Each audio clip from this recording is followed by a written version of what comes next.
In the hustle and bustle of living in a city, we sometimes forget to take care of ourselves. But don't worry, I've got your back. Today I'm going to show you how to make a multigrain dalia recipe which is really yummy and very nutritious. Let's see how it's done.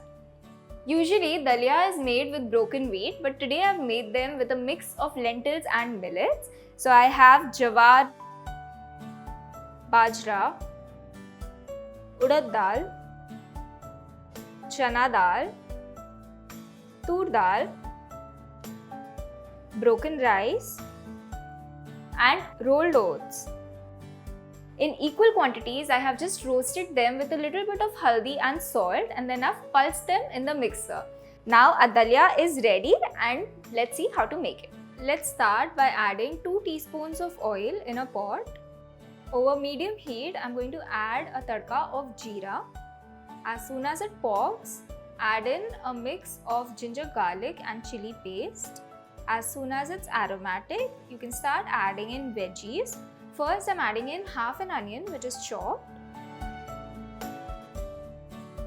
After sauteing it for about 10 to 20 seconds, I'm going to add in half a red carrot, few French beans that have been cut.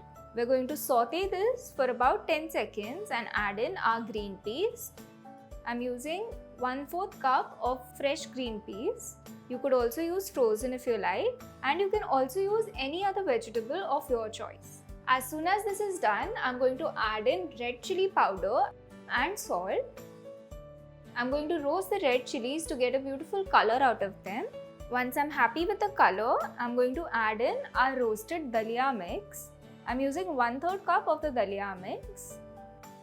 I'm going to saute this for about 30 to 40 seconds, making sure everything is mixed properly. And for 1/3 cup of the mix, I'm adding in 1.5 cup of water. You may need 1/4 cup extra, but that totally depends on the consistency that you're looking for. I'm going to bring this to a boil while stirring it. Once it comes to a boil, I'm going to place a lid on top and we're going to cook this till all the water is absorbed. It's been 8 to 10 minutes. Let's have a look at the dalia. The dalia has absorbed a lot of the moisture. It is nicely cooked. All the grains look nice and separate. I'm just going to check the bottom of it. The bottom also is releasing very nicely. Our dalia is now ready.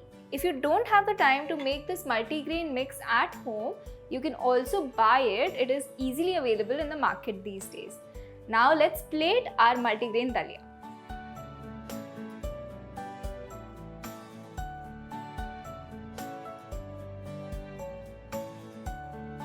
Our humble dalia can be made to look really fancy by adding in a few fried peanuts, cashews and some pomegranate kernels. This Women's Day, gift yourself this nourishing bowl of multigrain dalia. I'm sure you and your loved ones are going to absolutely enjoy this and add it to your regular menu. Give this recipe a try and let me know how it turns out. This is Chef Bhumika signing off from Rajshri Food.